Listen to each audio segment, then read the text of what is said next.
തന്റെ പണം ലഭിക്കാത്തതിലുള്ള മനോവിഷമം കൊണ്ട് ചെയ്തതാണെന്നും ഇതിൽ രാഷ്ട്രീയമില്ലെന്നും സുരേഷ് പ്രതികരിച്ചു. ഒന്നാം നിലയിൽ പ്രവർത്തിക്കുന്ന ബാങ്കിലേക്ക് താൻ പലതവണ കയറി ഇറങ്ങി വയ്യാത്ത കാലും വെച്ച് ഇന്ന് ചെന്നപ്പോഴും ഹെഡ് ഓഫീസിൽ നിന്നും പാസ്സായിട്ടില്ലെന്ന മറുപടിയാണ് ലഭിച്ചത്. ആ സമയത്തുണ്ടായ ദേഷ്യത്തിലാണ് അങ്ങനെ ചെയ്തതെന്നും ഇതിന് രാഷ്ട്രീയവുമായി ബന്ധമില്ലെന്നും സുരേഷ് പറഞ്ഞു. സംഭവവുമായി ബന്ധപ്പെട്ട് പോലീസ് സുരേഷിനെതിരെ കേസെടുത്തിട്ടുണ്ട്.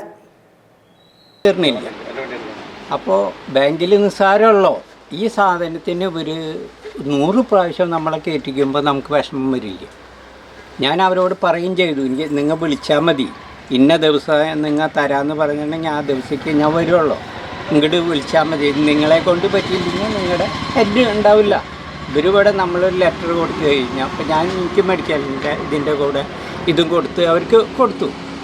അപ്പോൾ അവരത് പാസ്സായിട്ട് അവർ വിളിക്കില്ല, ഒന്നുമില്ല. നമ്മൾ ചെല്ലുമ്പോൾ നാളെ ഇങ്ങനെ കയറി ഇറങ്ങിയപ്പോൾ ആ കയറ്റം കയറുമ്പോൾ തന്നെ ഞാൻ കിടക്കി. വെയിൽ കൊള്ളാൻ പറ്റില്ല. ഞാൻ കാലത്ത് വല്ല പണിയൊക്കെ ഇതാ റോഡിലൊക്കെ കാണിക്കണത് കാലത്ത് കാണിക്കണത് അല്ലാണ്ട് വേറെ ഞാൻ ഒന്നും ഒരു പണിയെടുക്കില്ല. അതുകൂടി ഇരുന്നിട്ട് ഈ ലൈബ്രറി പുസ്തകങ്ങൾ വായിക്കും. 2 ലൈബ്രറി പുസ്തകമുണ്ട്, അത് ഓരോന്നും ഇങ്ങനെ മാറി വായിക്കും. അപ്പോൾ ഇവർ ഈ ചവിട്ടോടി ഇങ്ങനെ കയറ്റിയപ്പോൾ ഒരു വിഷമം. അപ്പോൾ ആ ദേഷ്യത്തിന് ഇത്തിരി പെട്രോൾ ഒഴിച്ച് ഇങ്ങോട്ട് വന്നു, ഇത്രയേ ഉള്ളൂ. ഒരു രാഷ്ട്രീയവും ഇല്ല. നമ്മൾക്ക് ഈ ചവിട്ടോടി കയറാൻ ബുദ്ധിമുട്ടുള്ളത് കൊണ്ട് അവരോട് 100 പ്രാവശ്യം പറഞ്ഞു, എനിക്ക് ചവിട്ടോടി കയറാൻ പറ്റില്ല, നിങ്ങൾ ഇങ്ങോട്ട് വിളിച്ച് പറയും. അപ്പോൾ പിന്നെ അതല്ല. അപ്പോൾ ഇവർക്ക് ഒരു തമാശ മാതിരിയാണ്. ഇവർ നമ്മളെ കൽപ്പിക്കുന്ന മാതിരി നമ്മളെ അങ്ങോട്ട് വരുത്തുക.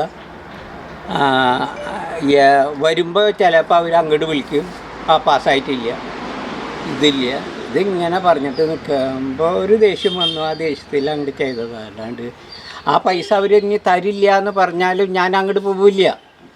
ഇതങ്ങനെയല്ല, അവർ തരാം, നാളെ വാ ഇങ്ങനെ പറഞ്ഞ് ചിറ്റിക്കുമ്പോഴാണ് മനുഷ്യന് ഇത്. നിസ്സാരമുള്ളോ, അധികമൊന്നുമില്ല.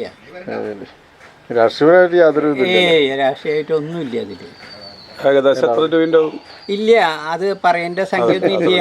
നിസ്സാരമുള്ള നമുക്കിപ്പോൾ എനിക്കിപ്പോൾ ഒരു സംഖ്യയിൽ എനിക്കിപ്പോൾ എന്താ ആവശ്യം ഉണ്ടെങ്കിൽ എൻ്റെ പിള്ളേർ തരുന്നുണ്ട്. ഒരു 32,500 എന്ന് വിചാരിക്കും.